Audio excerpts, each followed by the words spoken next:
These are our enemies. Look what the corporations are doing, and I'm going to try and shoot them. Cyberpunk Red is the next chapter, let's call it the next arc in the Cyberpunk storyline, okay? And it is basically about a period after the Fourth Corporate War and how basically everything gets rebuilt in that period to eventually end up in the world you'll see in 2077.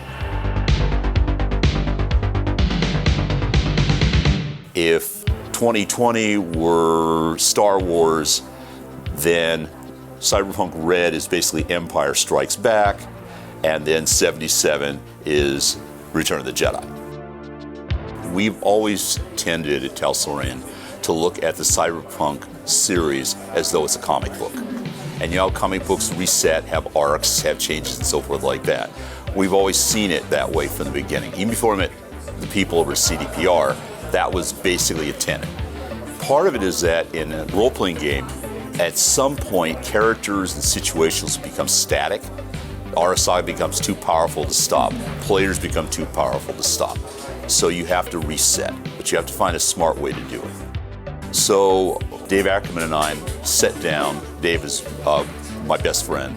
And he and I sat down and said, we got to get all these people out of the way, the Johnnies and everybody else, so that there's new blood. And we have to knock the tech level down. And we eventually settle on, we're going to blow everybody up, but we didn't want to throw the society all the way back to guys wearing hockey masks and leftover sports equipment driving around in wrecked cars. That's Karoshi. Best I've got. And should be about right under the circumstances. We all agreed it was roughly between 2035 and 2045. As a rough period.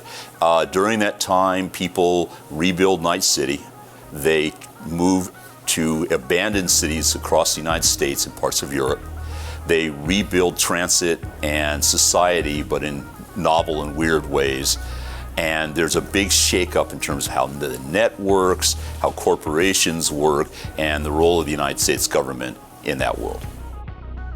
One of the things that's evolved out of Red is it's a society that is coming out of essentially a technological, not apocalypse, but slowdown. Technological societies hinge on very, very specialized things always working. For example, you don't get cell phones until you can get rare elements, get them moved over to a factory, get them processed, get them made into chips, get those chips moved to another place on the planet, and then finally make a cell phone. But once you have made that cell phone, you can have millions and millions. There were like 2 billion cell phones put together last year.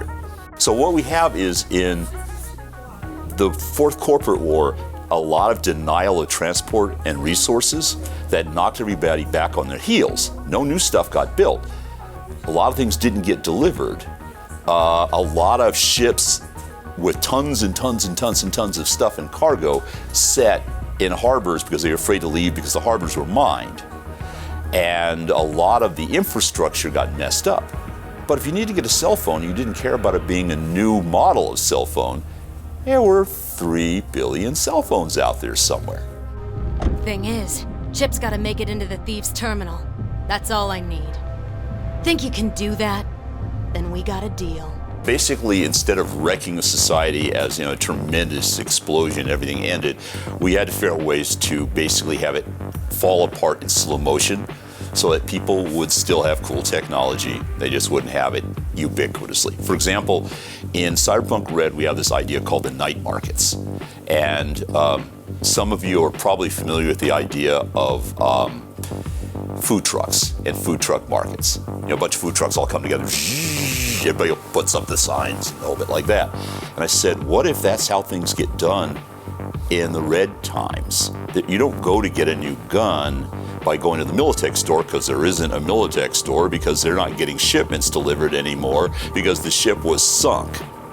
Instead, some guy has now found a bunch of containers that have guns and Militech stuff or food or whatever, and they all meet and they have a night market. People buy things, fixers make deals, and then they disappear and pops up somewhere else the next night. Everything's a lot more fluid. How do you hold that together? Well, everybody's got phones. They're not the best phones, but they've got them. And maybe the phones can't reach into orbit anymore because the satellites were shot down, but you can still call anybody in town when you need to.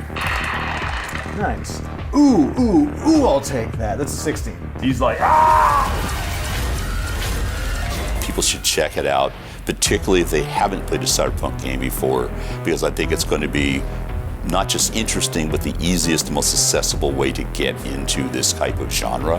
Red, for one thing, takes advantage of a lot of things I learned working in video games over the last 20 years in terms of ease of play, simplifying things. We have given players, in terms of just rules, a lot more simplified options, and we have a graded situation where people can play as simple as they want or as complex as they want. V, my man, you made it. You blowing up all over the news. Are you alone? I just want the money. Much of this we were designing long before I even met the CDPR guys, because we knew it sooner or later, like, well, we might want to have Johnny come back, so we can't exactly say, you know, his guts were spilled everywhere. So we did a Marvel death. No one ever saw it for sure. It's been really fun because I get to see the interpretation, to be honest, of a group of Cyberpunk fans. You know, the guys on the 2077 team, many of them were fans, grew up with those characters, and seeing those interpretations is like seeing a bunch of fans who are doing really, really cool, you know, fanfic, really, but it's got the best toys and tools in the world to do it. One reason why Red ended up, we're doing what's called the Jumpstart pack, which is more of a beginner's simple pack first. But part of that is we also wanted to buy all the time because we were working with CD, and there's stuff buried all through the timelines in the history that will have a bearing on what happens in 77. So it's a good place to mine for weird little clues. And remember, that's one of the things that we really enjoy doing is burying hints all over the place, so that if you're really paying attention, bam, one day it hits you. Oh man, they did that. Son of a gun. Come on, Jaina, make the dock wait.